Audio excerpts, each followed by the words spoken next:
বাংলাদেশ জাতীয়তাবাদী দল বিএনপির ৪৭তম প্রতিষ্ঠাবার্ষিকী উপলক্ষে ঘোষিত মাসব্যাপী কর্মসূচির অংশ হিসেবে গতকাল সোমবার ঢাকার উত্তরার ১৫ নম্বর সেক্টরের এভিনিউ A1 সংলগ্ন ৫ নম্বর ব্রিজের পাশে খাল পরিষ্কার কার্যক্রম অনুষ্ঠিত হয়।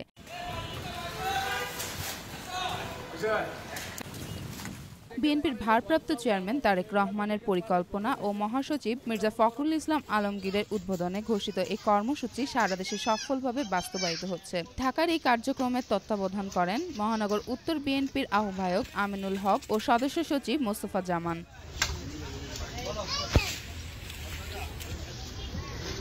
আজকের খাল পরিষ্কার কার্যক্রমে সশরীরে অংশ নিয়ে নেতৃত্ব দেন মহানগর উত্তর বিএনপির যুগ্ম আহ্বায়ক মোহাম্মদ আফাজ উদ্দিন। তিনি বলেন, আমরা বাহবা পাওয়ার জন্য এই কাজ করছি না, এটি আমাদের সামাজিক দায়িত্ব ও রাজনৈতিক কর্মসূচির অংশ।